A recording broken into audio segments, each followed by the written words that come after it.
Good morning, Critical Analysis. This video is for Tuesday, March 31st. So we're going to hop in and just remind you of a few things. So first, due tonight, that's tonight, Tuesday the 31st, is your Chapter 6 vocabulary quiz. I'm going to scroll down and remind you. In the Chapter 6 folder, here is the Chapter 6 vocabulary quiz and the Dropbox, so you can open it up right there, save it, and then when you're done, you'll click in there and submit it. That is due tonight. Also, your patterns of organization practice. Now remember, that is in Chapter 7. So I'm going to scroll down, click on Chapter 7. And patterns of organization practice, you'll see the document is right here. Then you'll save it and you'll put it right there. Now, as I mentioned in the video last week, it is practice. I want you to be able to be comfortable with the concepts. You're going to send it to me so I can check it. But then also, as an incentive to do it, if you turn this in tonight before or along with your Chapter 6 vocabulary quiz, then I'll give you some extra credit on your vocabulary quiz. I've been giving 2 extra credit points. So just a little kind of motivation to do the practice so that you're getting that kind of, how we would normally do in class. So that's just, if you like some extra credit on your quiz, make sure that you submit that either before, with, or, a little bit after, as long as it's by tonight, the Chapter 6 vocabulary quiz and the practice, you'll get extra credit on your quiz for doing that. Okay, so I'm going to go back up a little bit. Last week, on the last video I did for you, which would have been on Thursday, March 26th, and actually even on the 24th, we started Chapter 7. So Chapter 7, if you recall, was about those patterns of organization, and the quickest and easiest way for me to review that is just bring up my graphic organizer again, honestly. So hopefully this looks familiar. A lot of you have already submitted that practice, so you've already kind of been working with and exposed to the different patterns. Remember, there are 10 most commonly used patterns. That's what all of them in black are the actual names of the patterns. And then each of them have their own little definition, and then they all have kind of signal words or phrases to let you know that that's what the author is using. Now, an author does not have to just rely on maybe just examples or just compare contrast. They might have a little bit of both sprinkled throughout a paragraph or a selection. So sometimes, if you're asked a question like, what pattern of organization is being used here? You might be able to say, oh, it's compare, contrast, and examples. Or maybe they're using both, but they really rely on one more than the other. Then that's the one you would go with. So that's the Chapter 7 concept. Now, I also, in a previous video, let me go back into Mastery Skills here.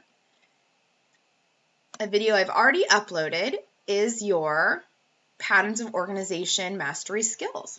So I've already done a video with this skill. So if you haven't tried it, which I know a couple of you already have, if you haven't already, go ahead and get in there and work through that Patterns of Organization. Listen to my video, pull up yours, whatever kind of works for you. So that's in your Mastery Skills as well. That goes right along with this particular chapter.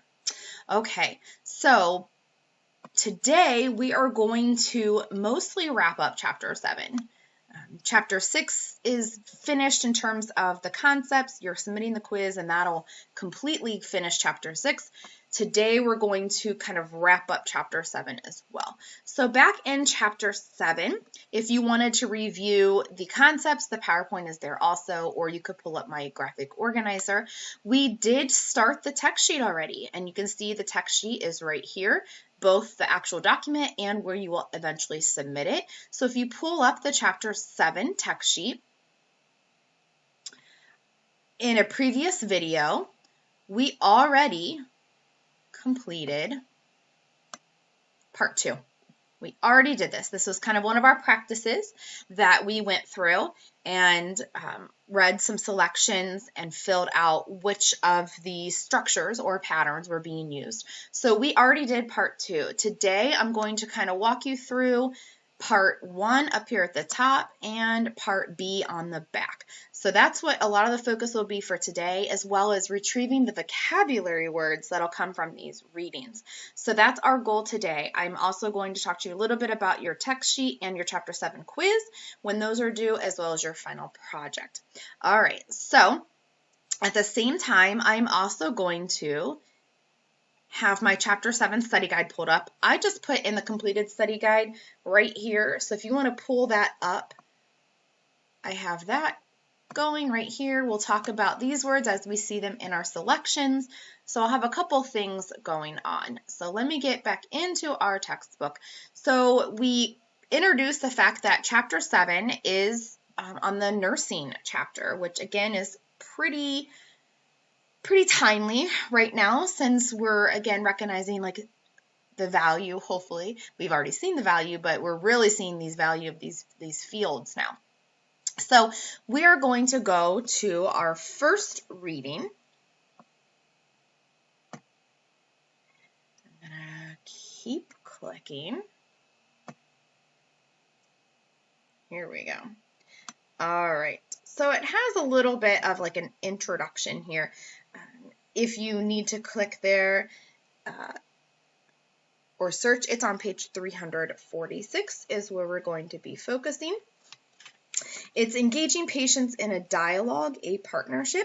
So just kind of think about your experiences with nursing, even if you're not a nursing major, just your experiences with any time you've interacted with a nurse, if you have someone that you care for who's in a nursing home, how they interact with nurses, and just kind of thinking about how they talk to one another.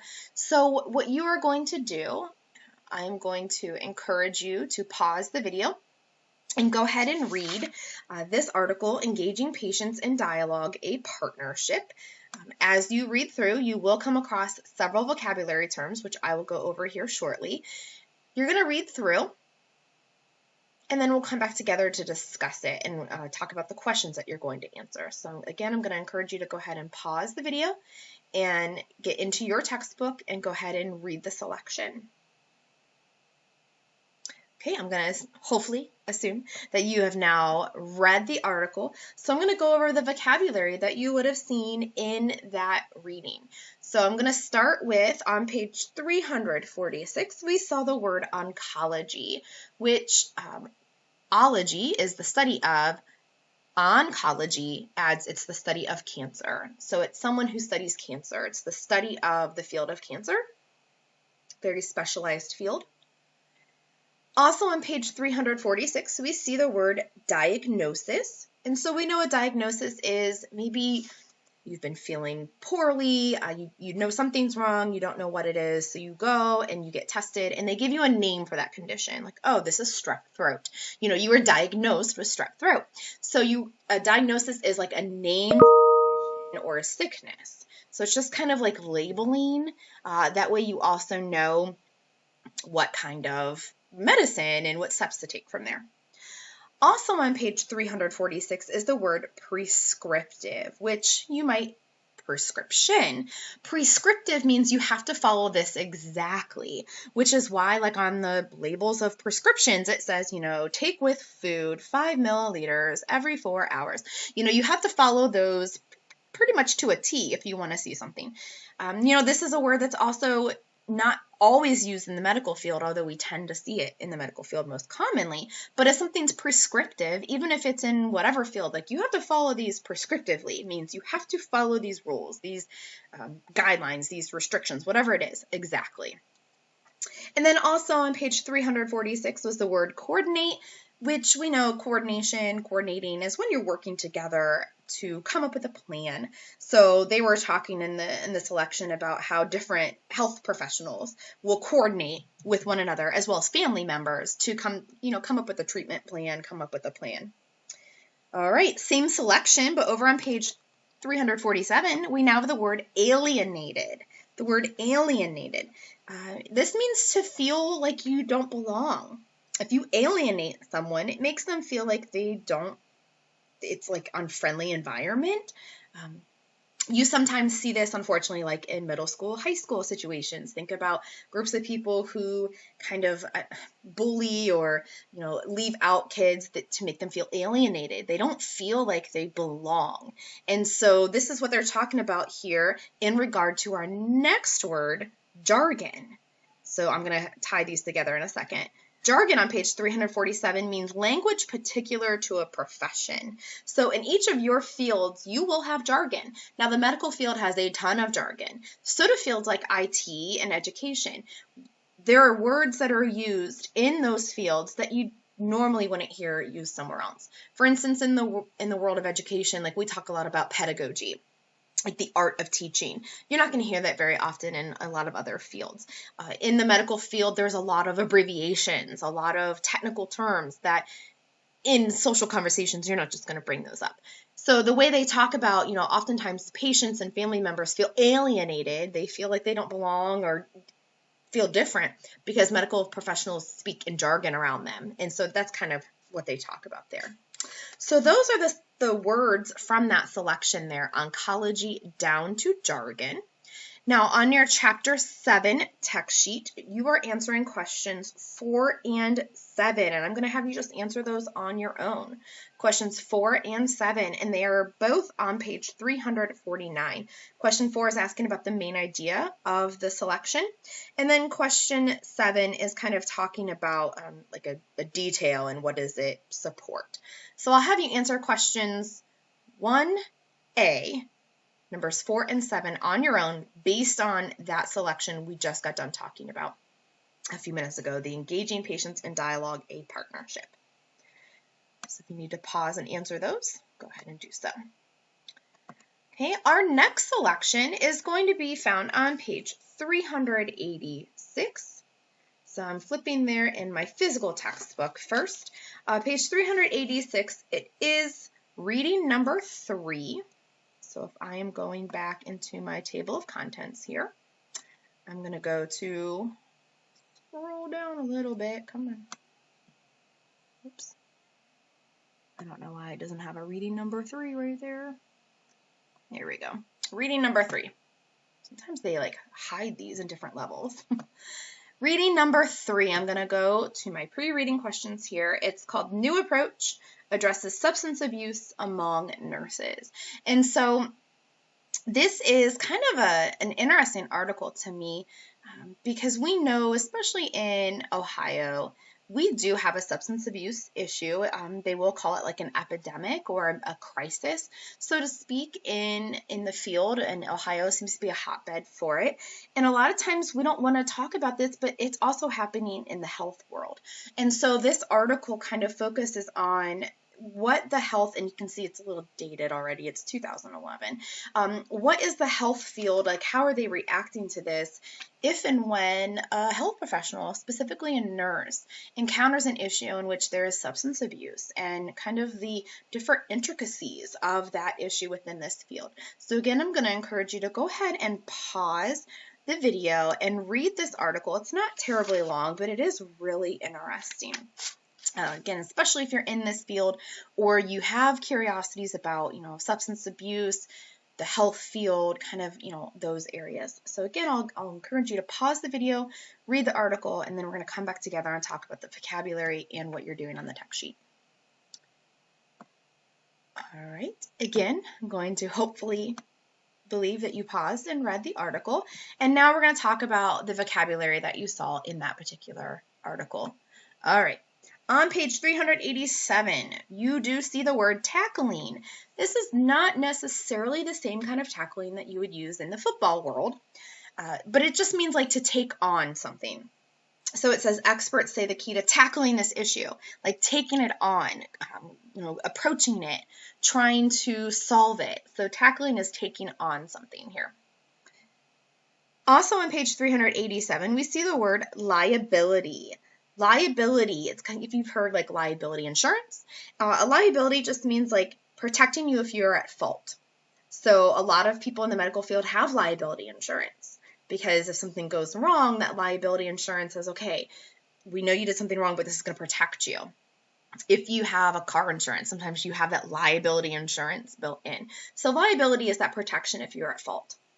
And then also on page 387, we have the word compassion, which you're probably hopefully familiar with, just caring, making sure that you have that kind of empathetic, caring attitude. Page 388, same selection, we have the word punitive, which hopefully sounds or makes you think of the word punishing, punishment. So they were talking about how, punitive action is how some people approach this issue. They punish a nurse if they have a substance abuse issue. And they're saying, okay, well, that's not necessarily helping the situation. That's making people not come forward for help if they know they're going to be punished. So punitive is punishing. So that finishes the front side of the study guide. And then on the next page, we have one more word from that selection. It's the word mock. Now, sometimes you might hear the word mock as in to like make fun of. That's not how they're using it here.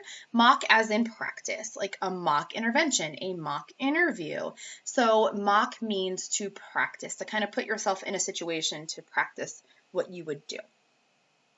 Okay, now back on your text sheet for chapter 7. We are going to look at part B, and I'm going to do a few of these with you. Question number 1 on page 389, I am going to have you do that on your own because it asks for the main idea. So I want you to practice finding the main idea of the article, and they really should have used the word thesis there because it's multiple paragraphs. But they're about 19 paragraphs, so look at your options there on your questions, and I'll kind of scroll down a little bit here. The main idea and kind of look to see which one of those basically summarizes those 19 paragraphs. So I'm going to have you try that one on your own. What we're going to do together is question number 2, because these are patterns of organization practices, and I want to practice these concepts with you. So this is on your part B, question 2. Experts say the key to tackling this thorny issue and protecting public safety is support and treatment, not punishment. So what is the pattern of organization here? Well, hopefully you could see like this right here, not punishment. They're doing some cause and effect. They're trying to show, okay, if we protect but not punish, I also see some compare contrast there, but that's not one of our options. So they are doing a cause and effect. Like if we tackle this issue, it'll lead to support and treatment. If we tackle this and protect public safety and not punish, we can support and treat. So it's kind of a cause and effect relationship there. Okay, we also are going to do number 4. We want to know the pattern of organization. They believe that ATD programs provide greater patient safety as they enable managers to remove nurses from the work environment quickly, unlike traditional disciplinary procedures that could take months, if not years. So the pattern of organization in number 4. This is a key word here, unlike. Unlike. Hopefully you picked up on the fact that they are comparing and contrasting. They are comparing and contrasting B, ATD programs to traditional disciplinary procedures. So they are comparing and contrasting those different programs. So that is B. So question number 4 is B. Going down to question 6. They are expected to show compassion when caring for patients who are alcohol and are drug dependent, and they should extend the same compassion to colleagues struggling with chemical dependency, which is an illness. So right here is kind of our key, chemical dependency, which is an illness. Now, it doesn't go into great depth here, but technically what they are doing is defining. This whole article is using chemical dependency as an illness as their definition. So they're not talking about how people use as a choice. They are talking about how chemical dependency is an illness. So it is a small definition there. So number 6 is C. And then we're going to scroll down to number 9. The review covers nearly 3 decades of research papers and professional guidance from nursing regulators and brings together a number of previous studies by Monroe on substance abuse policies in the nursing profession. Now, this is very subtle, if you can pick up on what kind of pattern organization they're using here. But the key here is the fact that they mentioned 3 decades, and even though it's a very subtle, it is chronological or time order. So number 9 is C. Okay. All right, so that completes Roman numeral 1, part B. I did 2, 4, 6, 9 with you. You were just doing question 1 on your own to practice that main idea concept. All right, so then that completes the entire front side of our text sheet, which then brings us to the back side here. So we're going to go, it is our next reading. If you're looking for page numbers, it's page 413. So I'm turning there in my physical textbook right now. Okay, and it is reading number 5, A Nurse's Story. So this is kind of in place of our TED Talk. So there's not really a TED Talk that we're going to rely on in this particular chapter. There is a TED Talk you can look at on your own if you want to. It's about mother and daughter, like a doctor pair. So you are always more than welcome to look at the TED Talk on your own. We're just not looking at it for the context of our text sheet and our practices for this chapter. So we're going to go, and you can see that it's considered a short story, and it's about kind of the nursing process, relationships, and again, I'm going to encourage you to pause the video, and you're going to read, and it's talking about kind of a previous nurse, a nurse who was retired and out of the field, kind of basically on her deathbed, and a younger nurse taking care of her and their interactions. And it's really kind of a touching story, but it also makes you really think about kind of, again, how do we view nursing? What kind of role do they play in the public? What kind of skills and qualities do they need? So again, I'm going to encourage you to go ahead and read this article, and then we're going to go through the vocabulary and the questions that go along with it. So I'll have you pause, read it, and then join me again for vocabulary. All right, so basically the rest of the back of the study guide is from this selection. So I'm going to go through it. You would have read on page 413, it's an interesting one that we included in here for vocabulary, but the word nosy, to be concerned with someone else's business. I'm sure you can think of someone in your life, maybe it's yourself, I don't know, that you would consider yourself to be nosy. You're concerned with everyone else, you're always trying to find out private information, you want to know what's going on. Also, on page, I think I have the page number wrong, unpretentious, yeah. Unpretentious is actually on page 415, sorry. I will fix it.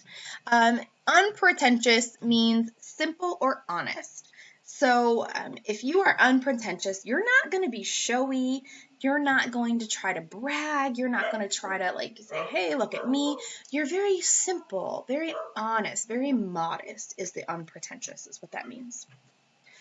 All right. Also, on page 413, we have the word retained, which means to keep. It says she was retained the full use of her faculties, which means she's able to kind of hold her bladder, hold her bodily functions. That's kind of what they're talking about there.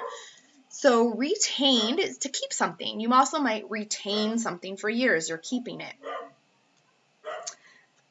On page 414, I apologize. We have someone at our home, and so my children and dogs are going crazy downstairs. I don't know if you can hear them, so I'm sorry.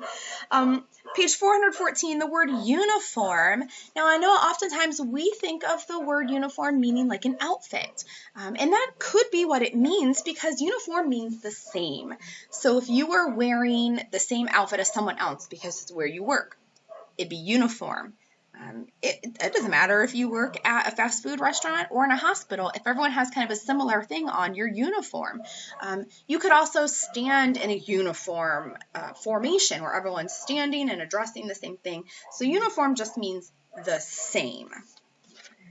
Page 413, the word straightforward just means matter of fact. Like you're not trying to lie or cover anything up or kind of soften the blow. You're just very matter of fact, straightforward. And this is how you want your nurses and your medical professionals to be with you, right? You don't want them to kind of like lie to you or like beat around the bush. You want them to be very straightforward. You want them to tell the truth. So that's what straightforward means. All right, on page 415, we have the word philanthropic. philanthropic. It talks about how it's someone's civic and philanthropic responsibilities. Philanthropic means that you give money to those in need. Now, I'm also going to venture to say, like, philanthropy can also be giving your time. Not everyone has, like, oh, I'm just going to give you guys $1,000, So, for instance, I take one of my kids every month. We go and we serve at a soup kitchen. That, I think, is a form of philanthropy. We're not necessarily buying everyone lunch, but we are serving. We are giving our time and our energy. So philanthropic is like when you give to those in need. Oftentimes it does revolve around money, but philanthropy can also be that time and energy. Page 415, the word drifting means to be moving along. It says your mind is drifting. It's kind of like glazing over, going along things. Also on page 415, we have the word version, which is just kind of like a copy of something. What's your version of the story? What's your take? What's your copy of the story? Or maybe you had a miniature version of something, like a copy of it. And then finally, the word generation on page 415. Generation, just like the span of time born in a particular period. So right now, one of the big things going around was, and I know I can relate to this because I'm technically considered a millennial. People are really irritated that they're talking about, oh, the millennials are out partying and spring break and spreading this COVID-19. And so a bunch of millennials are getting online saying, no, we are actually old and tired. We're at home with our kids, homeschooling them and working from home. It's the generation after us, those who are in their late teens, early 20s who are out there like on spring break partying it up. So like we're seeing a lot of generation stuff going on right now, like the boomer generation, millennials, Gen X, Gen Z. We're seeing a lot of that going on right now with like talking about what generations are doing what to help or hurt this whole COVID-19 situation. So generation is just like a span of time people were born in. All right, so that is your Chapter 7 vocabulary. And so while we're talking about Chapter 7 vocabulary, even though we haven't finished the text sheet yet, I will get there. I'm going to go back into Chapter 7. And here is your Chapter 7 vocabulary quiz. So there's the actual quiz right there. You will click on it and it'll download for you. When you're done, make sure, and this is something I have to bring up because I'm having issues with this with a couple people in a couple of my classes. First, make sure that when you upload your quiz or text sheet or whatever it is, you're uploading the one that you've written in. I've had a couple of people upload like just the blank document. It's just the original questions, no answers. So make sure you're saving your answers and then you're uploading them that way. And then also just check your preview. Like if you uploaded it correctly, it should preview for you so you can actually see it in the little preview area so that yep, okay, that's what I wanted to do. All right, so your Chapter 7 vocabulary quiz is due Friday, April 3rd, and this is going to help count as your Week 11 attendance, so I know that you are with me this week. Week 11 attendance, part of that is your Chapter 7 vocabulary quiz, right in that drop box there. Okay, the other thing is we haven't finished our text sheet, so I'm going to go back to my text sheet. So again, we were just talking about the nurse's story and excerpt. So you would have read, hopefully, that story. We just went through all of the vocabulary. You are answering the short answer questions. The short answer questions, so not the multiple choice questions. The short answer questions, reading with a critical eye. You're going to answer question 1. It says at the beginning of the story, Beta tells us that Mary knows the old pain well and is beginning to understand the new pain. And so it wants you to answer, what do you think the new pain means? So what do you think that new pain means? So if you need to go back and kind of look toward the beginning where it talks about like the different kinds of pain she has and what that new pain means. That's what you're answering for question 1. And then you're answering question 3.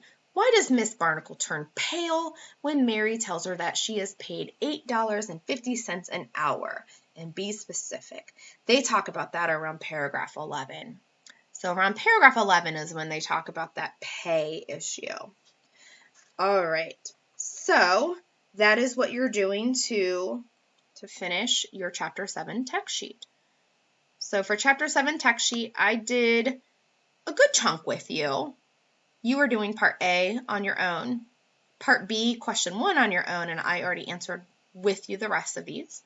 We already did Part 2A in a previous video, and then Part B, you were doing this on your own. So that is your Chapter 7 text sheet. This also will be due, you can see right here is your Dropbox, on Friday, April 3rd. So on Friday, April 3rd, you are turning in 2 things to me, your Chapter 7 text sheet and your Chapter 7 vocabulary quiz. Both of those will help me take attendance for week 11. So the good news about that is we will be into April this week, which means the end of the semester is right around the corner. I know in our very unconventional way, but we are getting closer. So that is great news.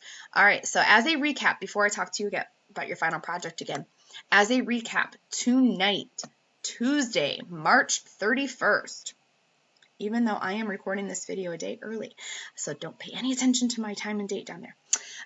On Tuesday, March 31st, you are to submit your Chapter 6 vocabulary quiz. And if you submit along with your Chapter 6 vocabulary quiz, whether it's through text, Dropbox, email, whatever, the patterns of organization practice, you will get extra credit on the Chapter 6 quiz. Okay.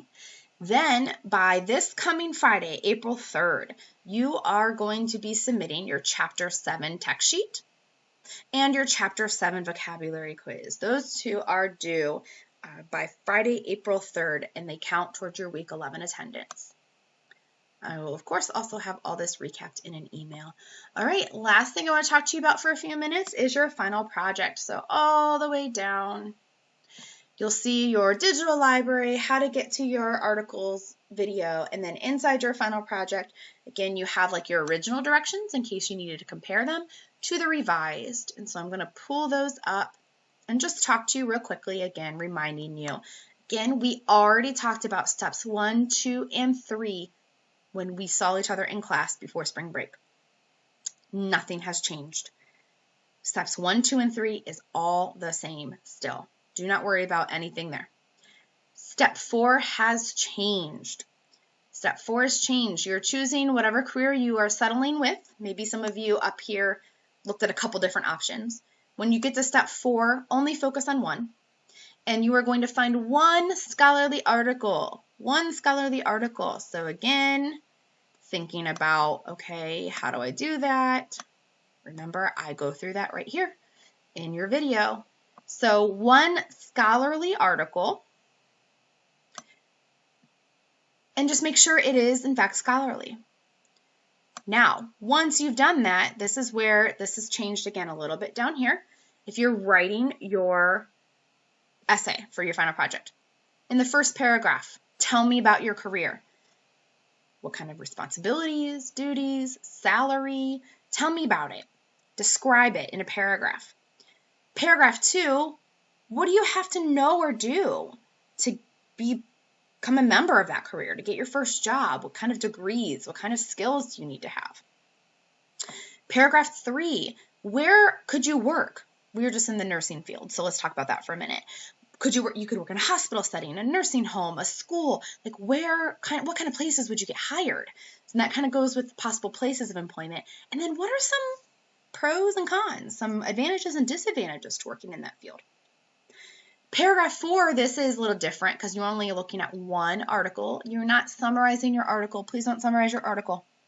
How are you smarter about your field now? And I'm going to give you some tips on how to read your scholarly article. Just like, what did you learn about it? What was important or stuck out or helpful that you could take as a future member of your career?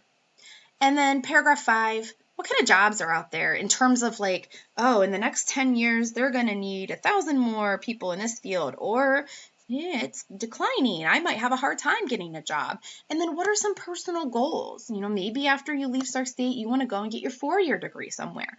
So that's kind of what paragraph 5 is about.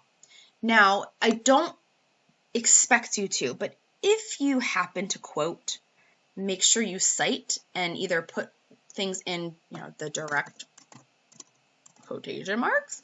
Or if you paraphrase, make sure you put, the author name and the year. So make sure you quote.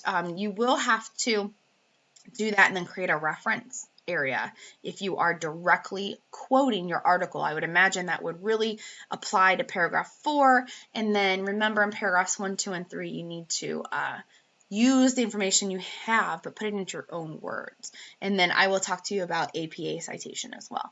And then you'll see the scoring has changed a little bit down here also. Same thing for your PowerPoint. Same general rules. And then when it comes to putting everything together, here is your, guide for your slides. Slide 1, the title of your career, how much you're going to make. 2, give me a description. 3, what kind of working conditions or duties, responsibilities will you have? 4, what's the education and skills you need? 5, how many jobs are there going to be in the next 10 years?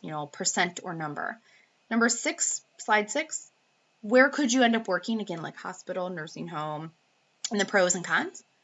Slide 7, what did you learn about your scholarly article? Slide 8, some future opportunities or related occupations. And then slide 9, your personal career growth. And then finally, a reference slide. Again, a reference page or a reference slide is not just a list of websites. It is an APA format, and I will show you that in a video in the coming weeks. And then there's your scoring. So that is your final project kind of review. And eventually you're either going to submit the final project, electronically right here, or you can send it to me in an attachment, whatever is easiest for you. All right, so that will pretty much sum up our Tuesday, March 31st video. Hope everyone is doing well. Bye.